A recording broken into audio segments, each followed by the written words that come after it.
Well, good morning. It's Longhaultanker, straight razor shaving with Longhaultanker, and I'm he, Longhaultanker. And today is Sunday, the 8th of September, 2024 at approximately 9:05 a.m. Central Time. And we're going to do a straight razor shave this morning. I've got approximately 2.5 days of old man whiskers on my face, and so let's get it done. Let's get started. Let's introduce the equipment this morning. If you watched my last video, you know I've been on the road. Today is day number 9 away from home, and I should be home on Wednesday. Oh, I am in Sauget, Illinois. It's what I used to call Mouset. But I found out that's the name of the street, not the town. I'm a truck driver too. And so, yes, Mouset Lane and Mouset, Illinois. What else? Was truck stop. Had a nice hot shower. Had a haircut with my wall clippers, and I think that's all I want to say on that. And so the razor this morning, well, the point of bringing that up was I've been on the road for 9 days.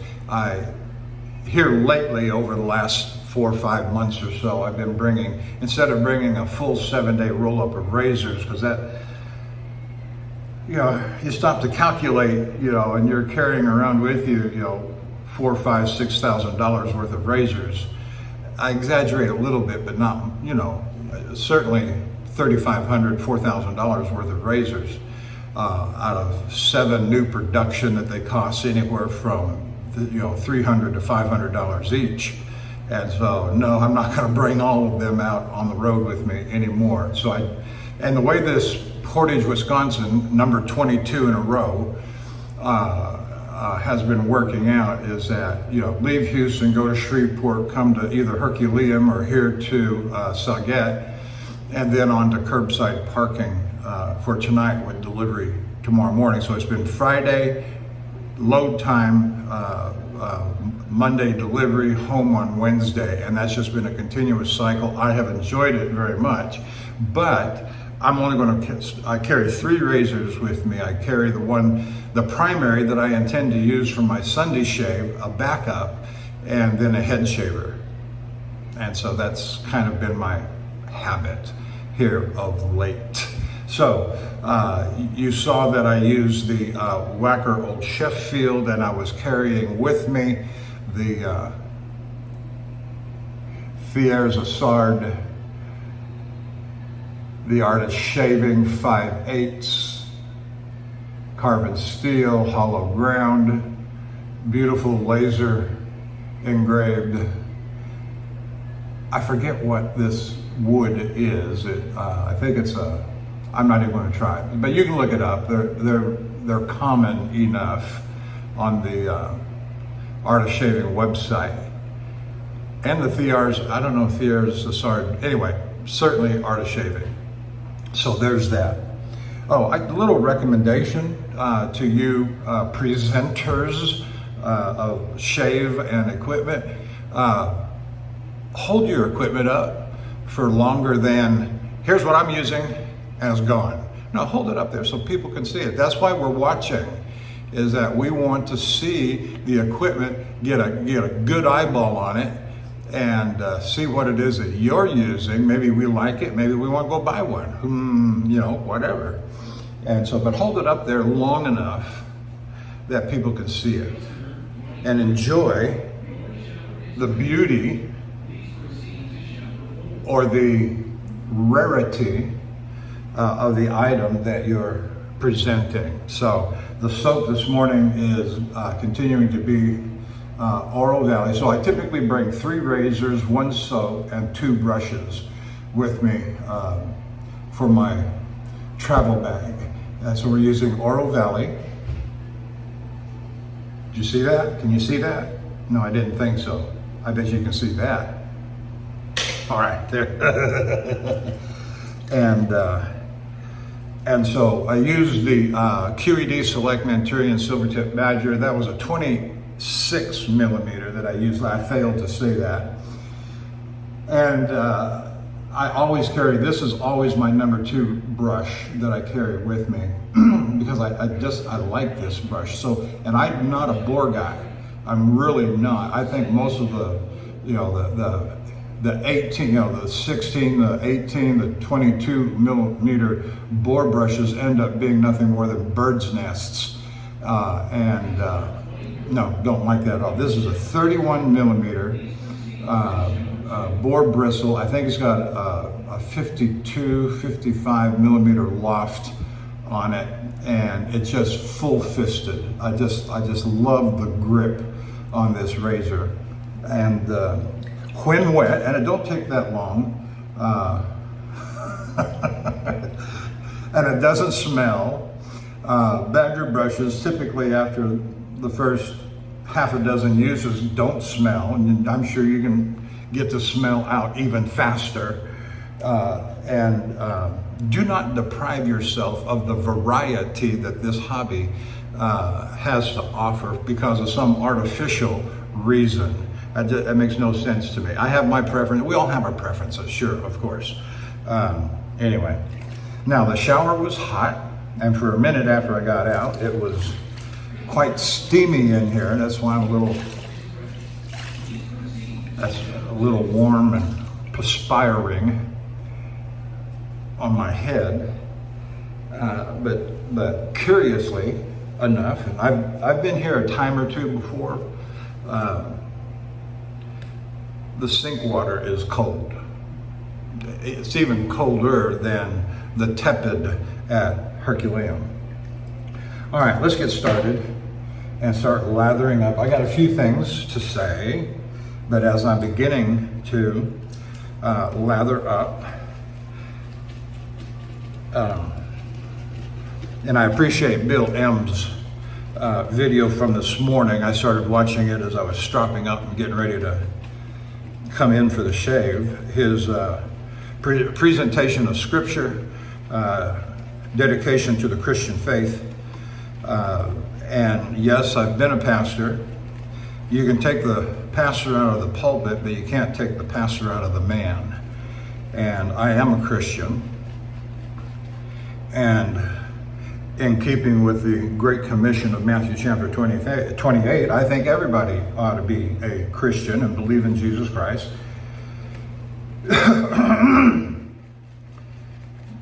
For all the very reasons that the Bible says, the New Testament says that we should. I'm not going to go through all that now. Though I could, and probably pretty good off the top of my head too. All right, let's just put that there. Oops, that's going to fall over. Put that there, put that there. And the other thing I want to say is, and as if you've watched me for very long,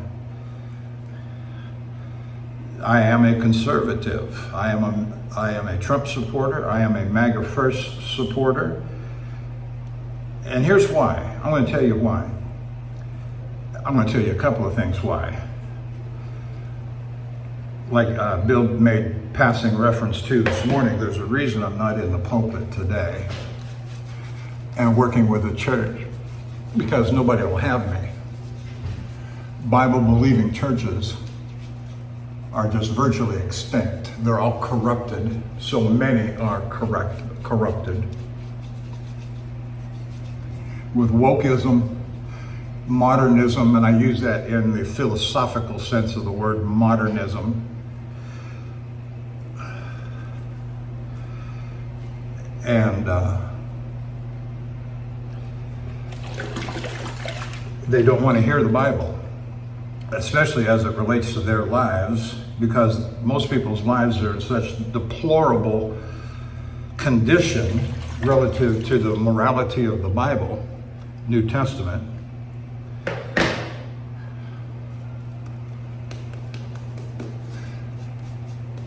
And so they just walk around and say, well, I don't believe that stuff anymore. I don't believe the Bible. I think it's so filled with errors and falsehoods, and it was written by men after all, and blah, blah, blah, blah, blah. And so that's modernism. They do not have people, do not have a high view of Scripture, inspired of God, absolute in authority, objective truth, verifiable truth. Now, if I show you that A and B are true, do I have to show you that C is true as well? Or is it a logical conclusion and inference from what follows from A and B?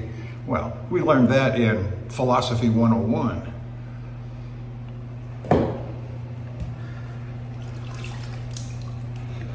If A is true, and absolutely true and cannot be false, and B is true, absolutely true and cannot be false, then C must be true.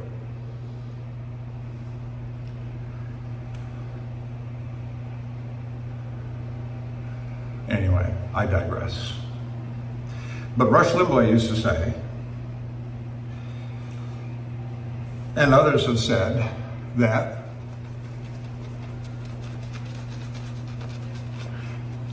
politics is downstream from culture.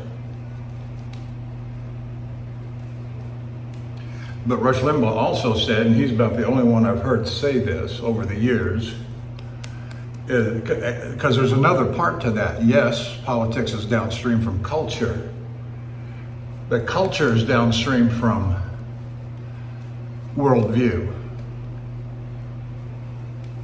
And so,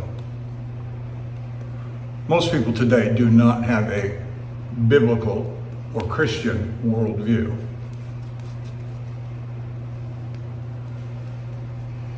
And so that's why, and all of that flows, that's why our culture's a mess, that's why our politics are a mess, although we think and hope and pray that they're soon to get very better. And you know, we say, and I believe it was Gibbons that said that Rome didn't fall in a day. Well, we're witnessing the fall of the West. And its lack of Christian morality and Christian faith is precisely why the West is falling. There's a real easy answer to restoring the prestige of the West, and that's to repent and turn to Jesus Christ. From that, let me say it right. For that was the foundation, the origin from which the West sprang. And of course, then we move to the Declaration of Independence and the Constitution, and their firm reliance upon providence. And providence is God, or nature's God. And yep, they believed all that. So politics is downstream from culture, and culture is downstream from worldview. I do not have a pagan worldview. I do not have a modernistic worldview, secular worldview. And that's how all these people can say silly things and sound smart and get away with it, is because of their worldview. All right, here we go. Now, let me stop there with that, because I want to go on to some other things. So, greetings to my usual crew. The usual crew, Bill M., Lukey 3262, also known as Matt, Martin Shave Test, Jock, Dapper Shaves, Sean Staplefeld, the Cajun Blade, Eric, and Greglant, and a little special shout out to Mark at Friendship Shaving over in the UK. Such a gentleman, such a polite, soft-spoken man, which I'm not.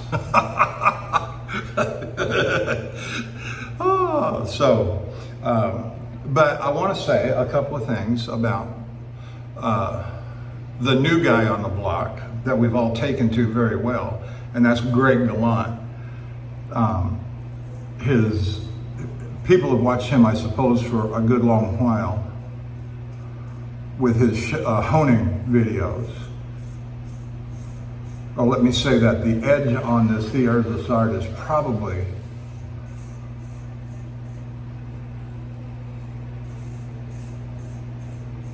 shaft of glass 30,000.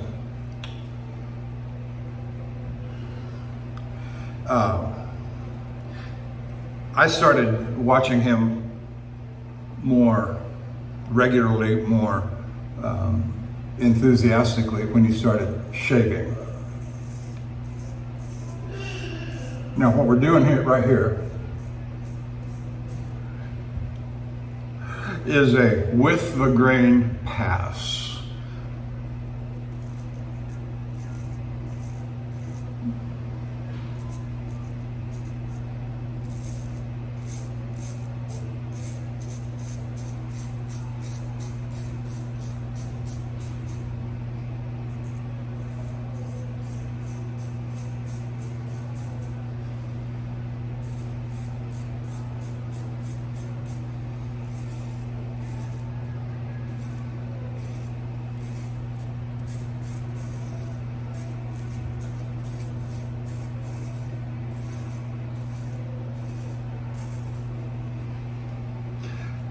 I also want to say that you noticed me, I was stretching. I think stretching the skin is an essential part of a good, close straight razor shave. And all the people that I was watching when I came up as a newbie 9+ years ago, all, Lynn Abrams, Dr. Matt, GS6 gun, that's back in the day.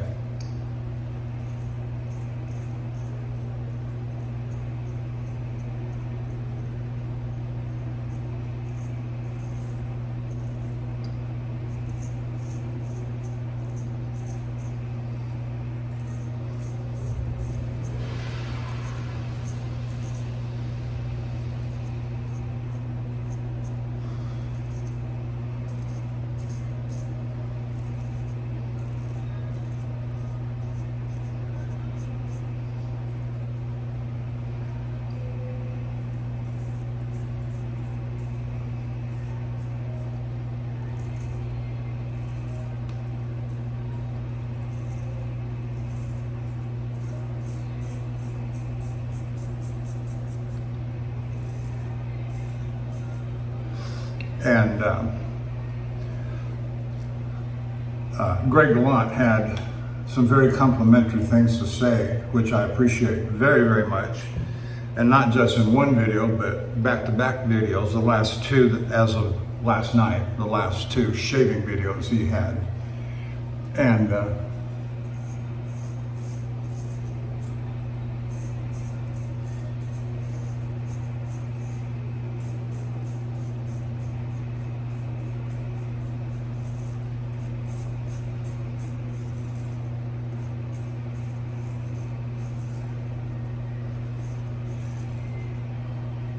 And so I thank him for those very kind and complimentary words that he said.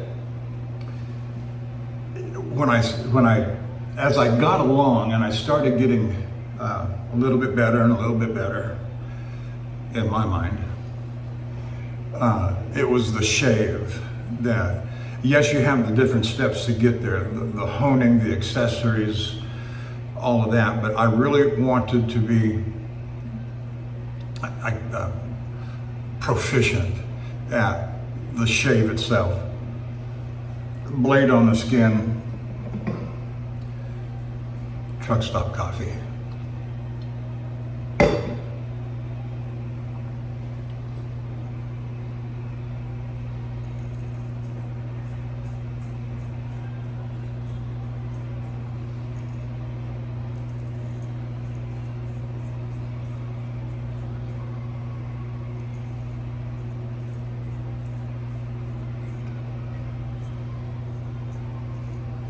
Now, when I'm making that stroke, right there, the blade is supposed to be laying just virtually flat on my face, on my mouth.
And so one of the compliments that Greg gave was my razor handling.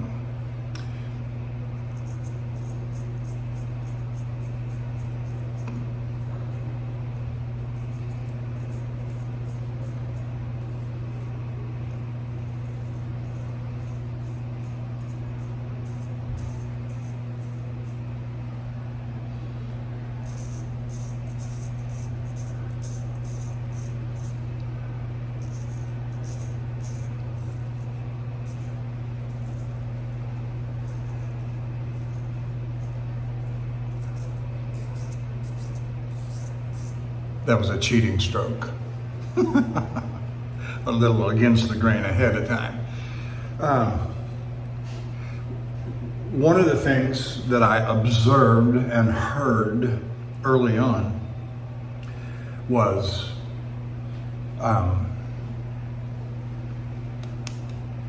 use your left hand. If you're right-handed, use your left hand. If you're left-handed, use your right hand. Use your off hand. Learn to use your off hand. And I will tell you that that was a challenge. About the only thing I'd ever really done left-handed. I played a lot of sports growing up. High school, little league, mostly baseball. Until I got to high school. So from 1969 until 1977, I played baseball continuously. And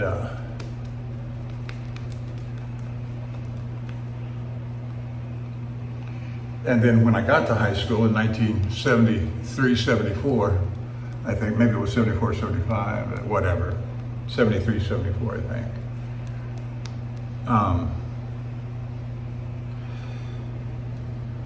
I was, because we had a relatively small high school, and there was a certain core of us students that played in all the sports. Fall soccer, we weren't big enough for a football team. We were classified as a single A school. And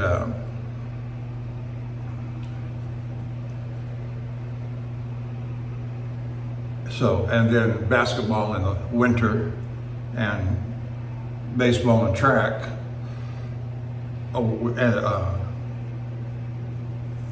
In the spring, we also had a cross country team, but I was not a long distance runner. And about the only thing I did ambidextrously, and I was no good at it, but nonetheless tried, is batting left-handed.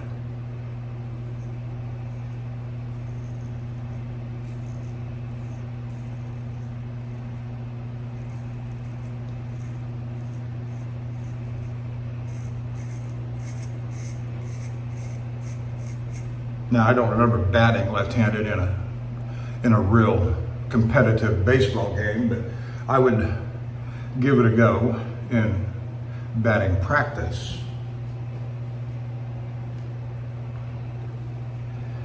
And our baseball coach was an alumni of Pepperdine University, and he was a starting pitcher in rotation at Pepperdine.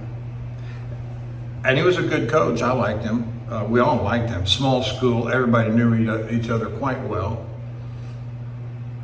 But that's about the only thing I ever did. And so, come to shaving, remember, this is 10 years ago, 9 years ago, I'm 55 years old.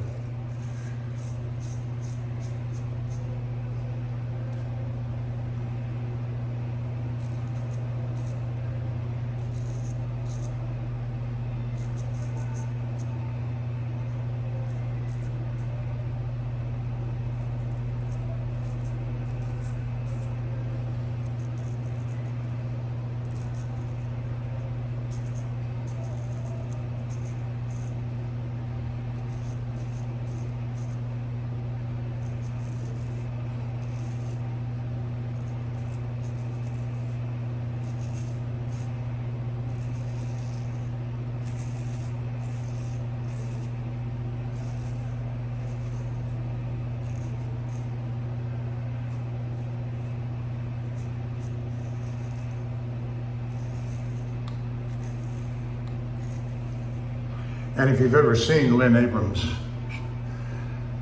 introductory shaving videos, he'd always say, start slow, just do the cheeks, and do the left hand, practice with the left hand. And so that's what I did,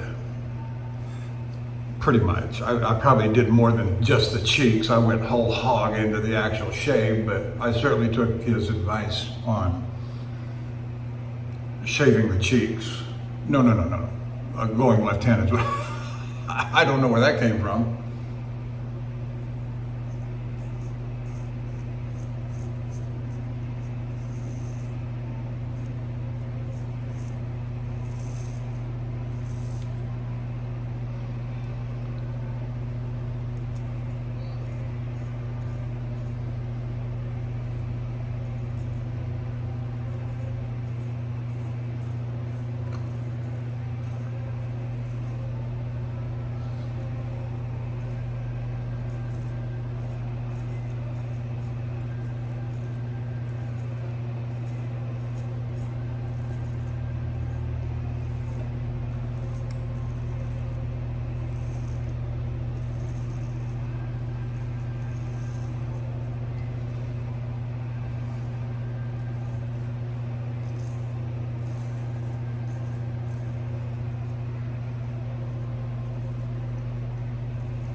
And so using the left hand, it was uncomfortable, I will tell you, it was awkward, trial and error, blood will come, there will be blood,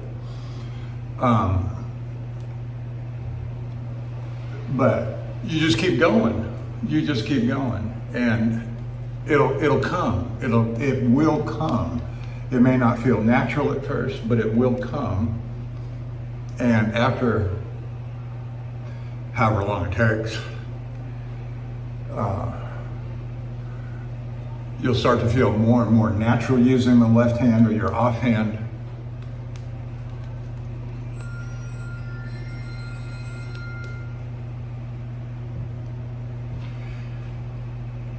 And before you know it, it'll be 5 years, 10 years down the line, and you're just Edward Scissorhands before you know it.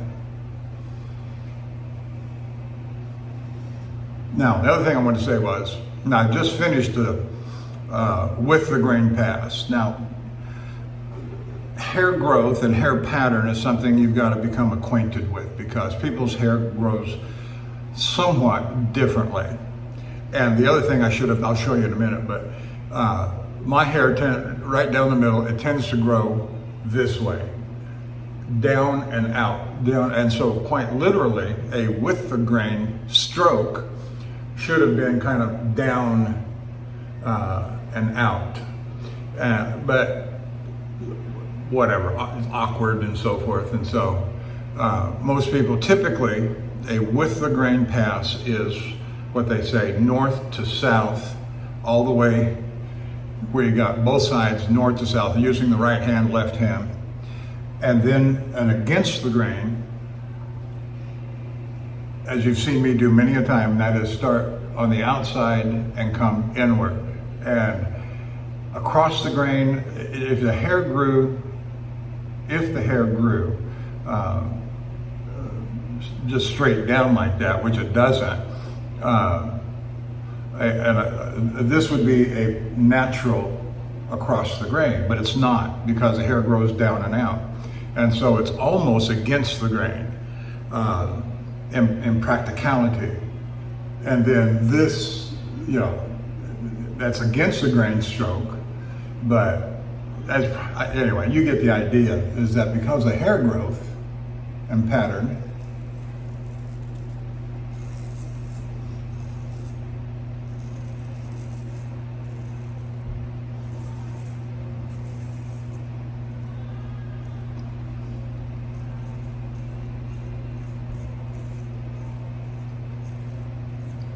and so that's just what they call it. With the grain, across the grain, and against the grain. And that's what most people typically follow. Now, that's the plan, pass. The pass, when people talk about passes, when straight razor shaving, that's what they're talking about. With the grain, across the grain, and against the grain. And I say that to say this, it's not the number of strokes. Some people use less strokes, some people use more strokes, and it doesn't matter. You're attempting to accomplish the stroke that you're executing, against the grain, with the grain, whatever, however many strokes it takes to get that accomplished.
So it's really just been nothing more than, oh, and the other thing I would add is, in terms of how did I get this way, watching a lot of videos over the last 9 years. It was 2015 in May and June, and you've heard me tell the story before, how I got involved and what motivated me to get here to this point and level in 2015.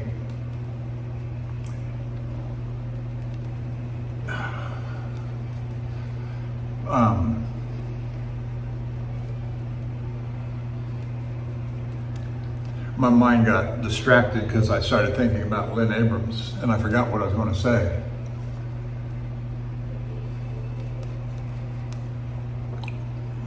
But I took those 2 months, May and June, when I decided I was going to do this.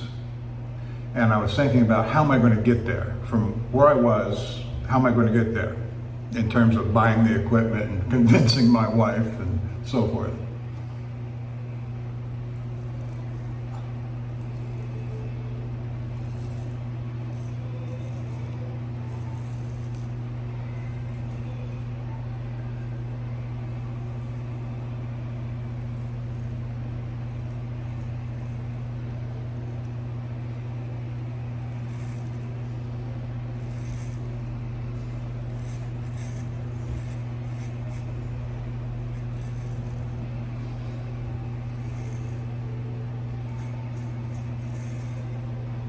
And so before I ever bought a razor, before I ever bought a stone, I started watching all these videos. My very first, what motivated me, I was looking for a hobby. I typed in hobbies, the word hobbies into the search engine at YouTube. All these different hobbies came up. Cooking, car repair, etc., etc. Gardening, did I say gardening? But here was Lynn Abrams honing on a razor, and he reminded me of my dad honing a knife on his whetstone. And it brought back all those very happy memories that I had in my childhood of my dad and Boy Scouts before they went all purple-haired.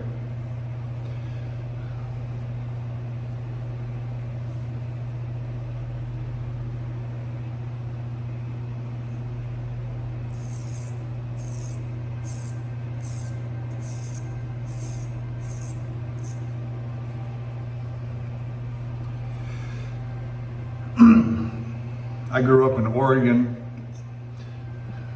in Portland, Oregon, in view of Mount Hood and Willamette National Forest, Clackamas National Forest, St. Helens National Forest.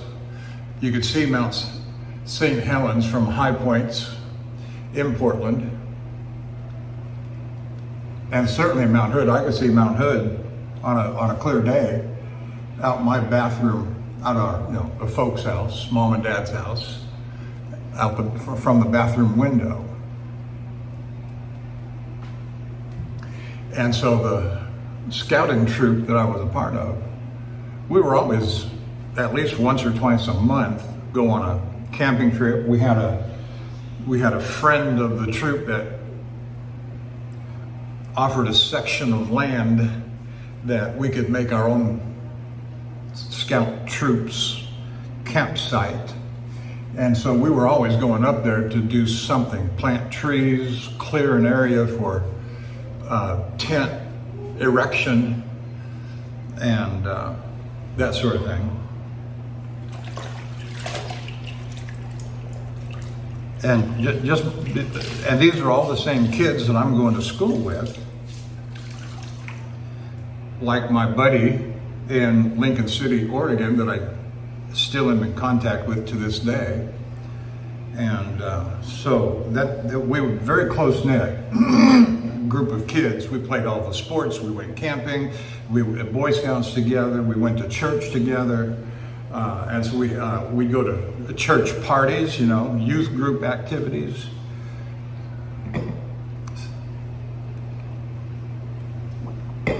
Like skating parties at the church, and we could take the girls in.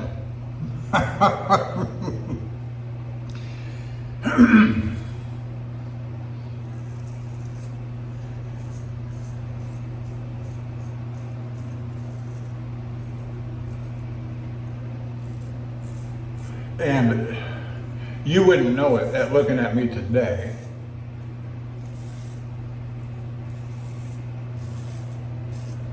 Most people look at me and they see a truck driver. What they don't see is a master's degree theologian.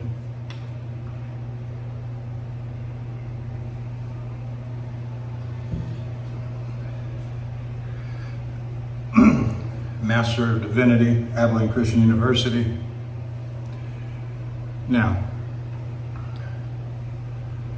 20 years pastoral work.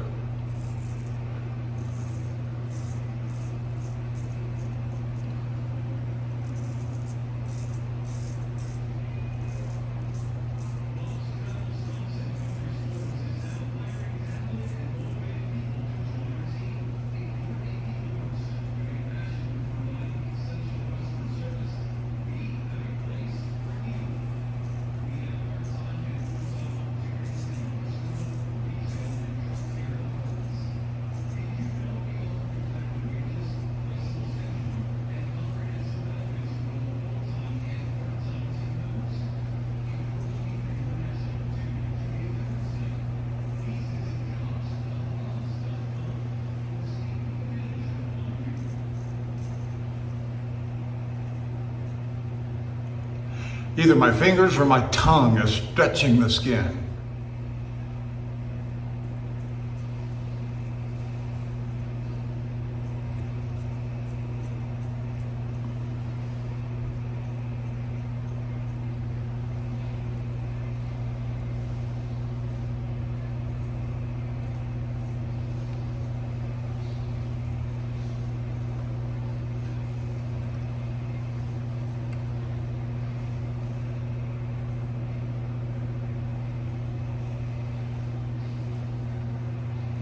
So I used all those scholastic, scholarly skills that I had developed over my bachelor's and master's work in university and applied it to, as best I could, to what I was seeing, what I was hearing in 2015 and beyond, to straight razor shaving.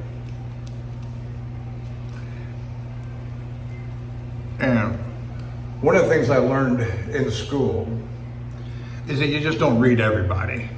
You read the leaders, the top scholars in the field of what it is that you're studying at the time, whether it's a particular book of the Bible, like Matthew, Mark, Luke, and John, or church history, Roman history, because all of that plays a part. Because Christianity did not happen in a vacuum. That's why modern, whacked out, woke, liberal are trying to eliminate history to make Christianity more a better felt than told. Modernistic scholars have been poo-pooing biblical teaching, the miracles of the Bible, the divinity, the virgin birth, etc. That's what modernism was attacking as it came along in the 20s, 30s, and even before. That's why Karl Marx was so grabbed up. That's why Charles Darwin was so grabbed up. That's why the Scopes monkey trial of 1929 was so pivotal. We lost. I won't go into all that. But I use those scholastic, scholarly skills to study. And so I'm watching Lynn Abrams, and I'm watching Dr. Matt. He was making a lot of videos, or just starting to make a lot of videos,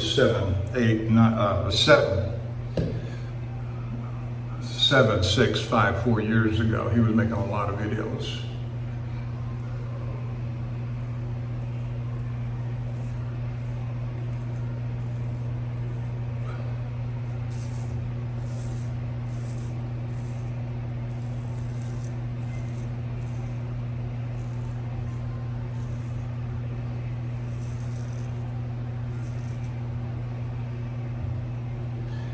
And I was learning. I was watching for the commonalities, and I was watching for the differences between the various styles. And I was more or less adopting and learning those techniques and skills from the different presenters to suit myself. What will work for me? And where I'm at, and what do I, one of the things, I had a get going on a budget until the money started getting a little bit better, even when life's not been easy, folks. Like Bill said, and I've said before, there's a reason me as a pastor is driving a truck. And anytime you have marital challenges, financial challenges, employment challenges, they set you back. A mistake, an event can set you back a decade. And you have 2 or 3 or 4 of those kinds of events in your life, you're done. You're done. You know, give me welfare and a Social Security check and leave me the hell alone.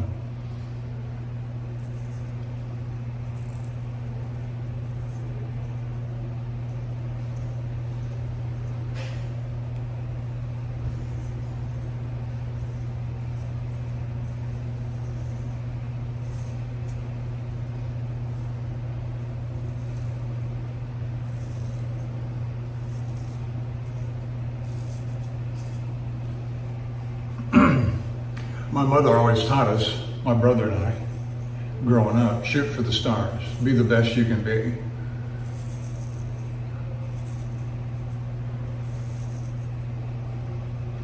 So I did. I shot for the stars and I ended up in the cab of a truck.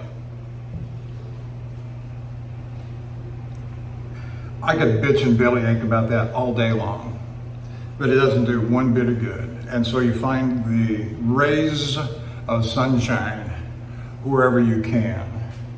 And driving a truck is just driving a truck. I think I said to somebody and I've said this before, I'm not really a truck driver.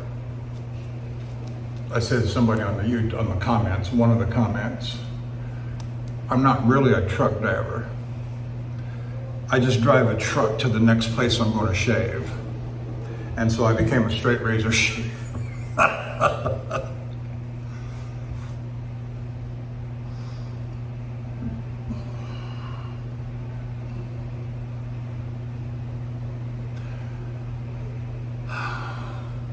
Okay.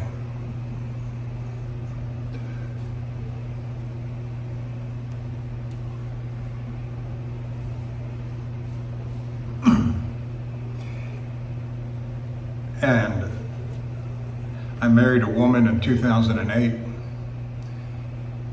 She is the most wonderful woman I've ever met. And we have a wonderful relationship, married 16 years now. And you just can't hardly go through life unless you got a good spouse. You're on the same page.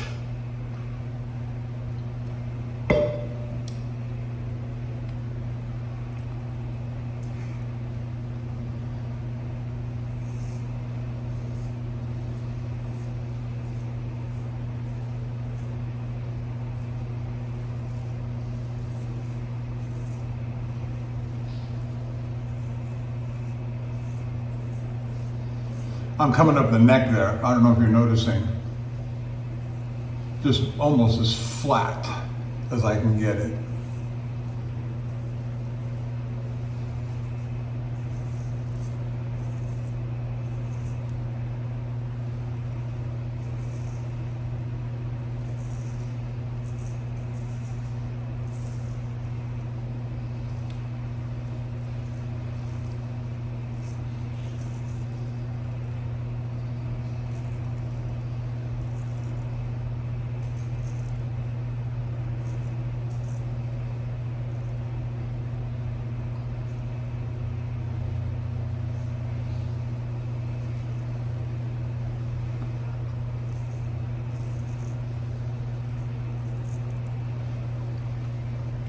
Now, in trying to get the corner of the mouth in there, it's been, what, a couple of years now, 18 months or so, that I've been opening my mouth.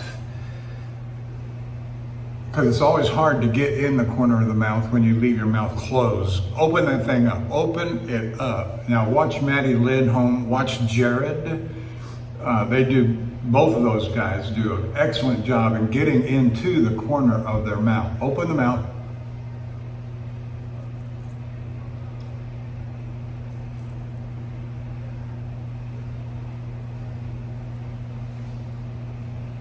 And that's probably good enough. Of course, I'll do a fool's pass in a little bit.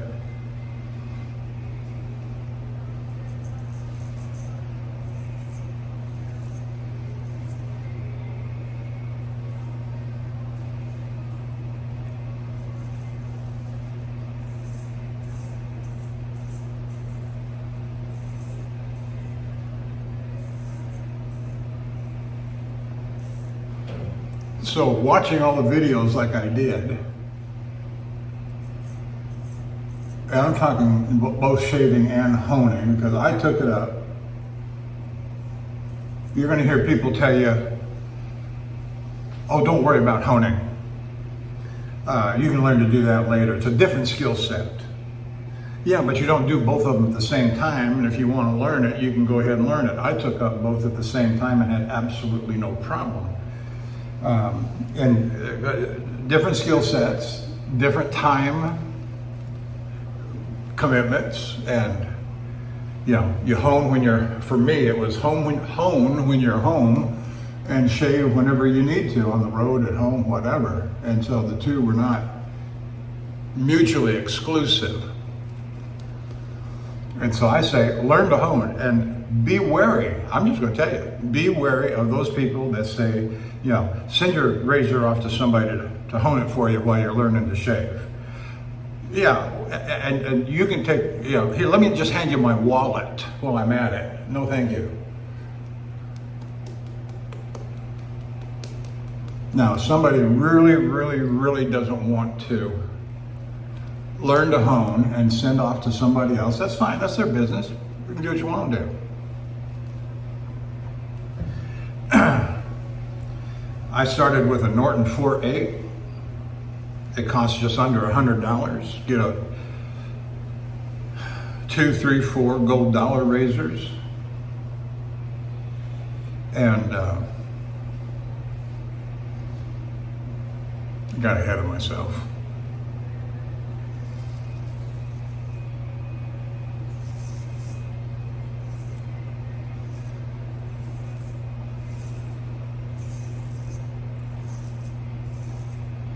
Now, sometimes with the left hand, and the right hand too, but I'll go from, watch me now, I'm going to go from right to left in the motion of my stroke.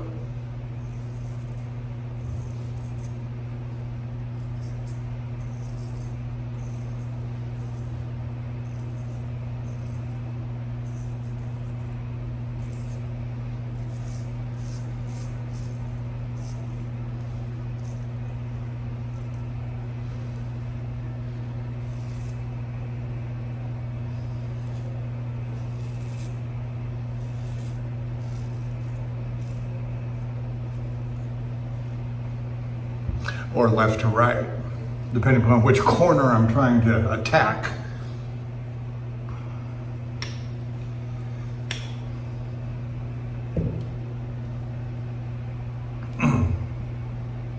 But learn to hone and shave, save your money, teach yourself. Nobody taught me how to hone a razor, but I learned by simply watching the videos and duplicating. And for simplicity, one of the best was Geo Fatboy and his use of, I believe it was a Norton 4.8, and he was just going forward and back, forward at a 90-degree angle, placement of the razor on the stone at a 90-degree angle, and just forward and back. And it was a very simple process. And I said, hey, I can do that.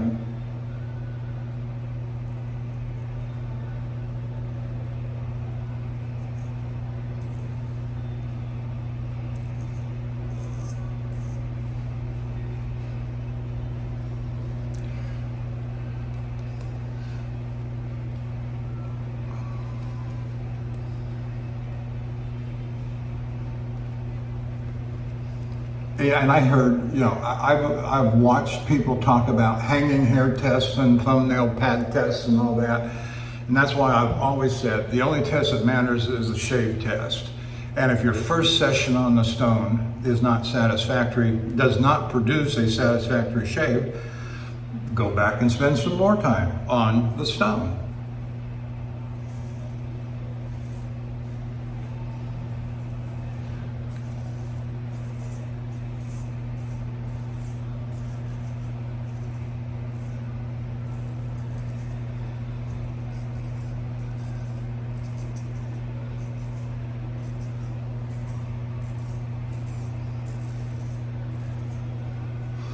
Many a time I've gone back 3, 4 times to do more, to do more, to do more.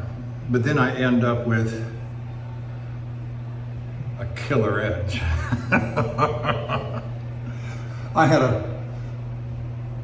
a fella who watches my videos, and he'll call me from time to time. And he said, I heard you say when you were honing that razor that you spent 45 minutes to an hour on the Arkansas. And I said, yeah, that's common enough for me to do.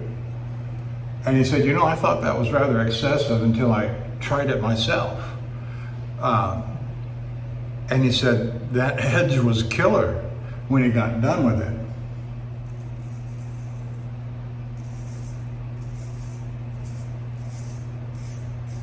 Now I'm doing this pass here. This is one of those passes or strokes that was born out of necessity because my whiskers right in here are a bit thick. And the across the grain pass doesn't get them adequately. So I came across this stroke developed out of necessity.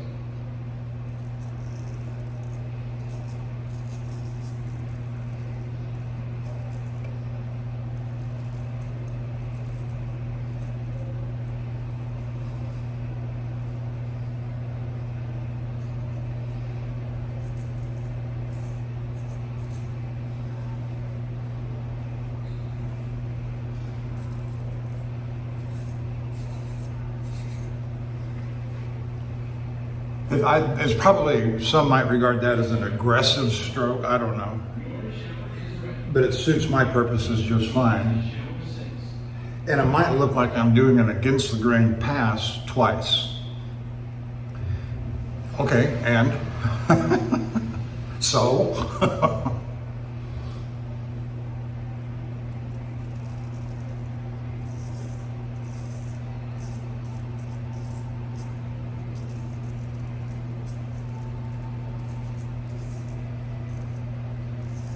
My goal in shaving with a straight razor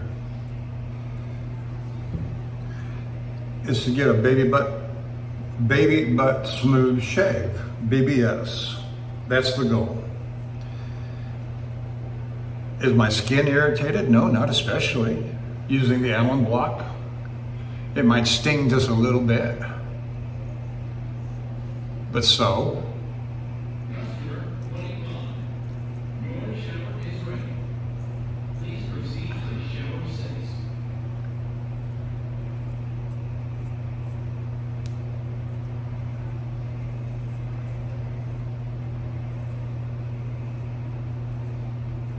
now let me make this comment as well, because this is part of what I wanted to touch on this morning too.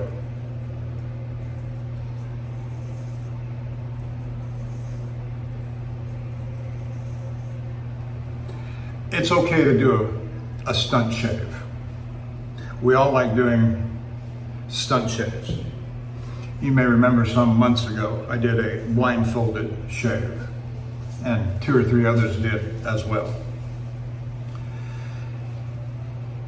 Now, one of the key elements that is driven into our heads as truck drivers and working with hazmat placarded chemicals is safety. Safety, safety, safety. Safety above everything. Safety above on-time delivery. Safety above anything that you can think of. And I've never heard directly stories of tragedies with a straight razor. Yes, minor cuts, even a little bit more severe cuts where people have had to go get a stitch or two in a finger or something. And that's serious enough. But I heard, a story. In fact, I think I read it in one of those online forums. A guy was shaving, dropped the razor, and he went to grab it, and in so doing, he pushed the edge into his leg and severed the femoral artery and bled out very quickly. Well, lesson is, don't try to grab a falling razor, because they will kill you. They can kill you.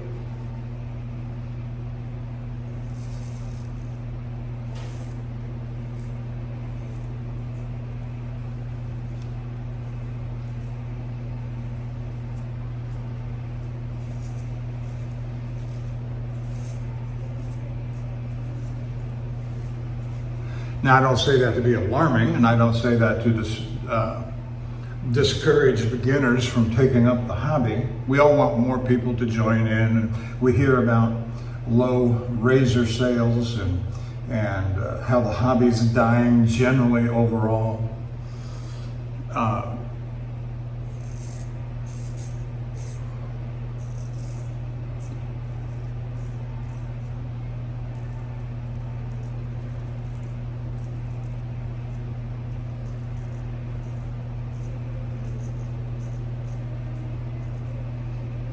Just be careful with stunt shaves and speed has never been a consideration of mine. Safety is my first priority.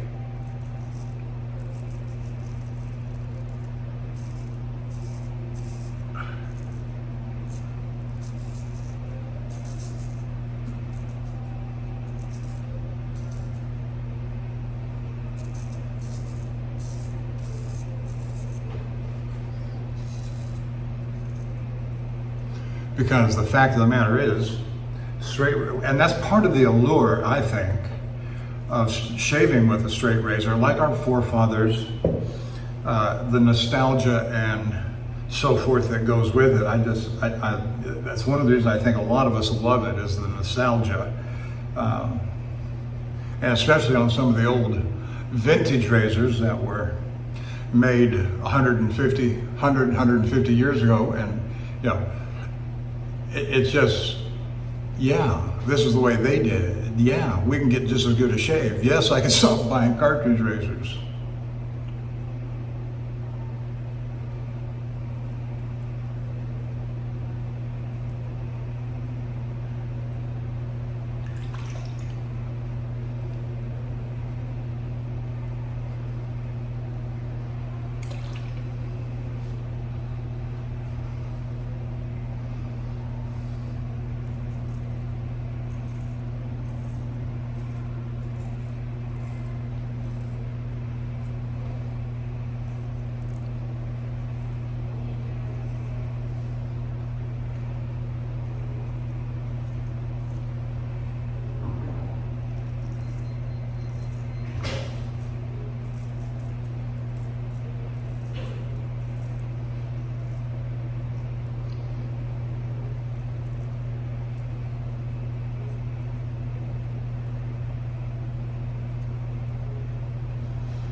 So I want to say to my good friend, Sean Staplefeld, be careful, my friend, be careful. Speed is, so what? Speed is not important. What is important is your safety. And you're a young man, you've got your life, so much of your life ahead of you. Be safe. Do not harm yourself when trying to speed up the process. Safety first.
Well, I'm down to a point where I'm probably chasing phantom whiskers.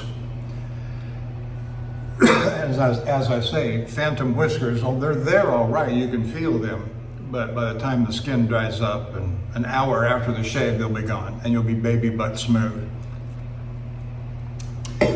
But they're almost irresistible not to chase.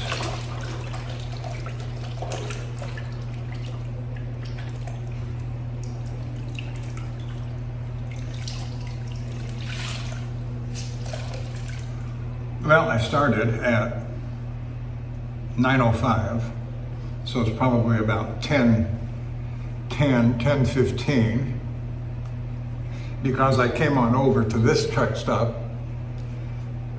I don't have to leave at 11.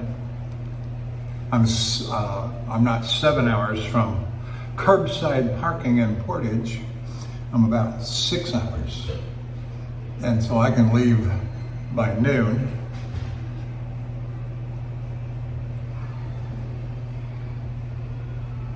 Now, down over here to my left on the counter, I've got a towel.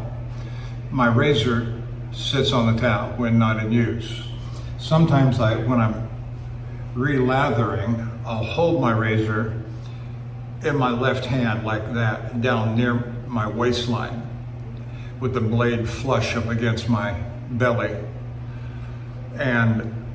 But most of the time I lay it flat. Now, the next point is, because chipping is always a concern around a sink and a faucet, I always pick up my razor with two hands. I put my right hand on the scale and stabilize the razor, and I come with my left hand and pick up the blade.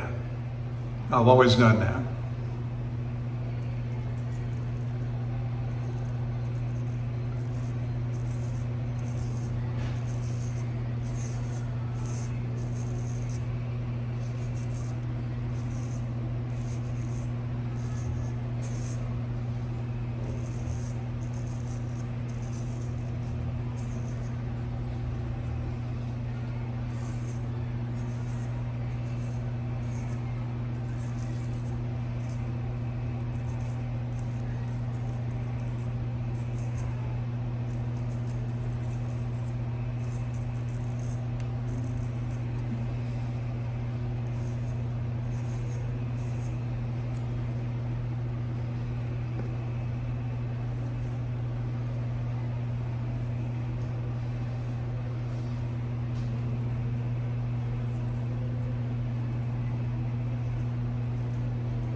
you can see those whiskers.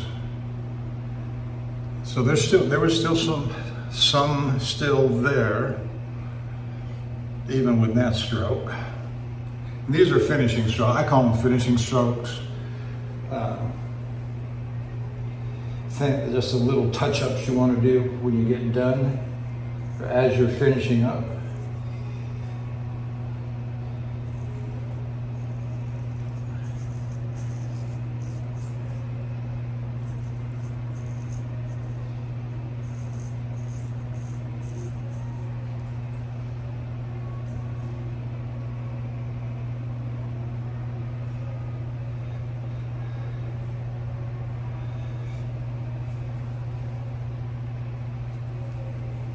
And it's always the same places.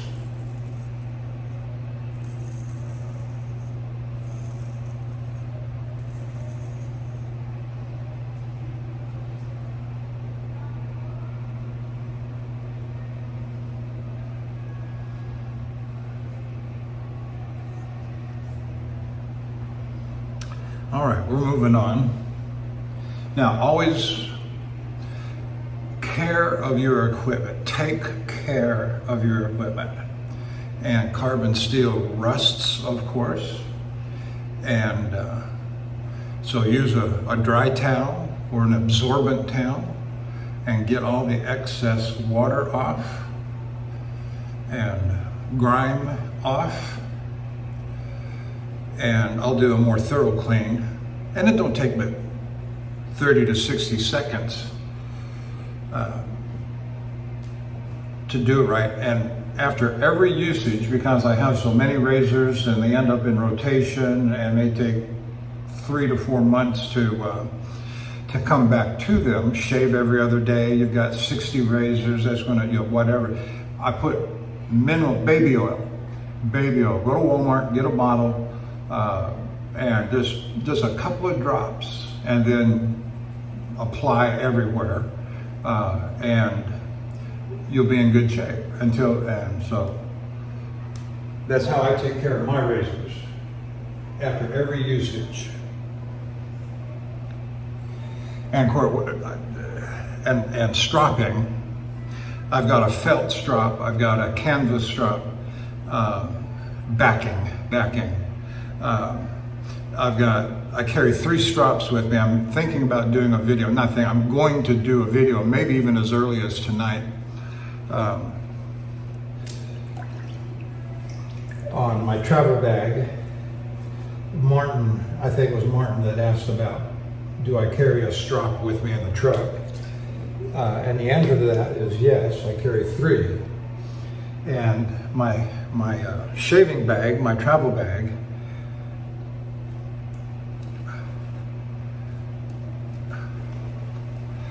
is a Academy sports store fishing tackle bag, a nylon Okeechobee brand.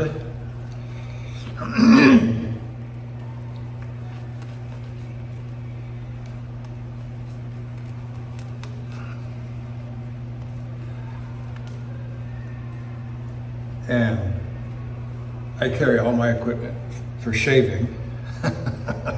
That thing goes with me everywhere.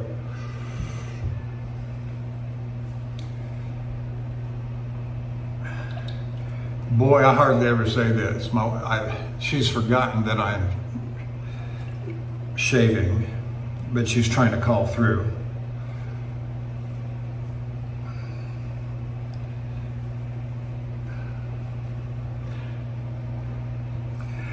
Sorry, honey, you gotta wait.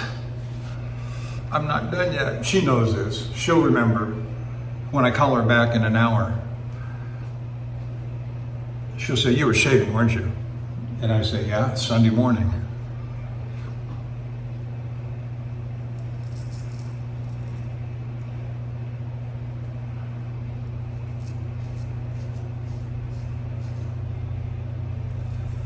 And so I'm going to do a video probably tonight. I'll get up there at curbside parking at about 5:30, 6 o'clock.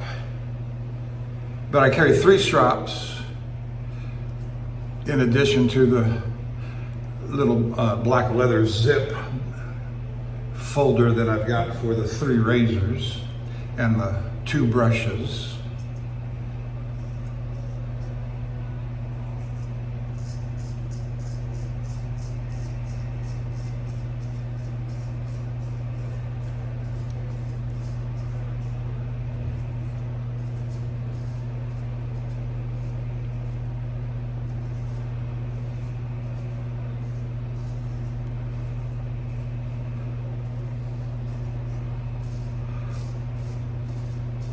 And so straight razor shaving is a fun hobby. And my videos may be a little bit long, and they are long, but I'm trying to be safe with all my strokes. I don't want to cut myself at all, especially, well, anywhere, but the head will bleed profusely, even with the slightest of nicks.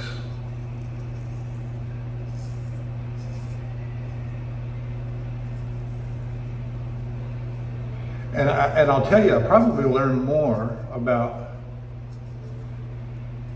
holding my razor flat when stroking with the head shave. And some people find it, I often say that the head shave is actually easier than the face shave.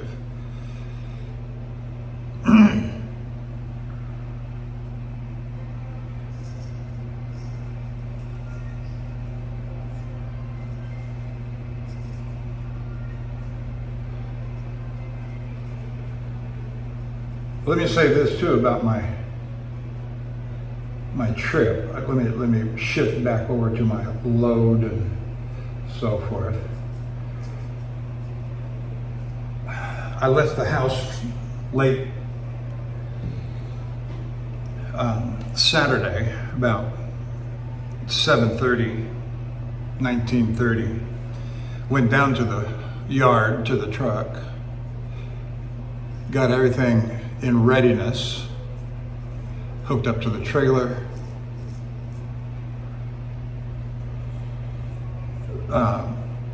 And I do that the night before the load, because load time was 8 o'clock Sunday morning, this past Sunday morning, for my first load. I'm on the second of 2 loads now.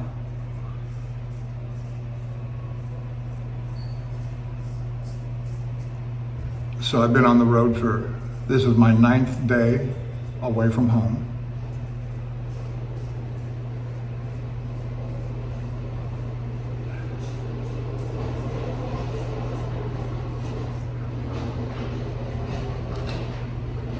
And so the delivery is tomorrow morning for the second load. I got back to the yard on Thursday night, and I drove straight through, maximum legally to get back to the yard. Delivery was on Wednesday. I drove like the wind on Wednesday morning, Wednesday afternoon. Got stopped about 7:30, 8 o'clock Wednesday, and I was in Newport, Arkansas, and got up the next morning, drove like the wind. I was within range of getting back to the yard in Houston, and so I made that 21-hour drive from Portage, Wisconsin to Houston, Texas. Drove like the wind to get there. And that way I was on the yard. Now I couldn't go load the Friday load because I didn't have enough hours to make that load.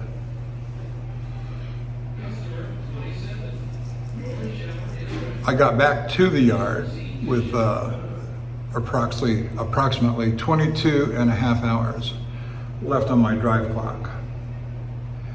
And I knew it was going to take 20 and a half, depending upon traffic conditions, and there was so much dependent on everything going right.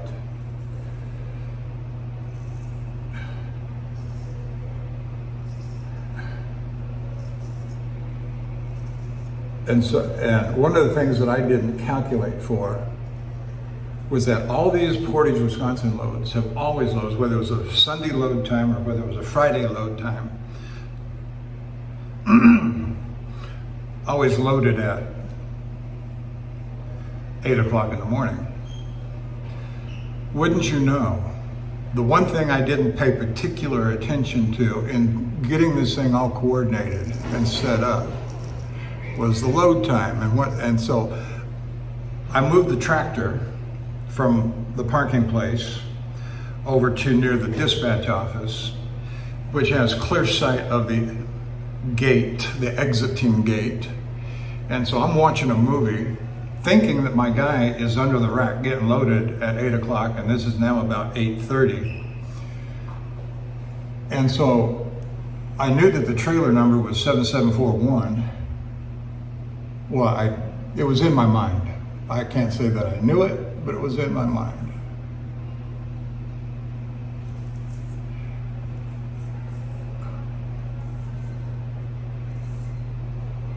And so I'm watching this movie on my iPad.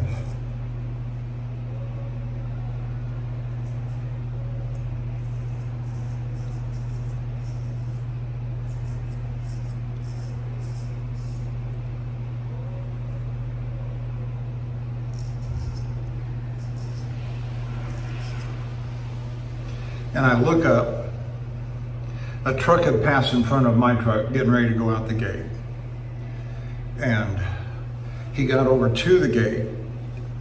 And so I looked up, I'm seeing the back end of the trailer, and I see the number 7741. And I grabbed my paperwork and I looked at 7741, and there's my buddy Jonathan getting ready to go out and get it loaded at 8:30. And I jumped out of the truck, ran over to him, and I said, "Why aren't you under the rack right now?" He said, "Well, load time's 10 o'clock. Of all the things, after all of the special steps that I took to coordinate this load for Friday morning, they changed the load time from 8 o'clock to 10 o'clock. Well, what does that mean? I said to Jonathan, "Well, you're not going to be back to the yard until at least 1 o'clock, 1300. He said, "Oh no, I'll be back for that." No, he wasn't. He didn't get back to the yard until 1:45. And I didn't get out until about 2:15. Because I said, "Drop the trailer." He got back. I said, "Drop the trailer right there, right in the middle of the driveway. Instead of go park it in a usual spot, I said, just drop the trailer right there and I'll hook and go." And I did. I got my paperwork and hooked and go. I did.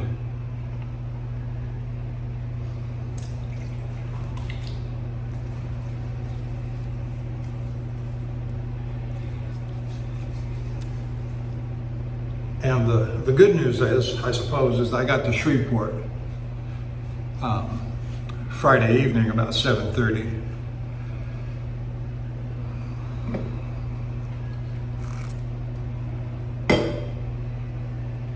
Which was fine enough. I mean, did it make me happy? No. But I'm hard to please, as you might be able to tell. I want things done the way I want them done, when I want them done. And I want everybody to do their job as expected.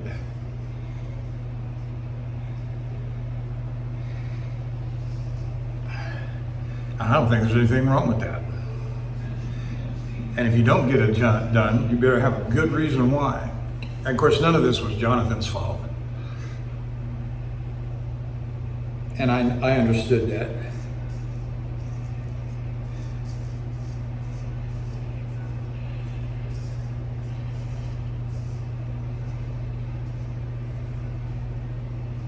And of course, dispatch's excuse is always, "Well, we don't have any control over the load times. That's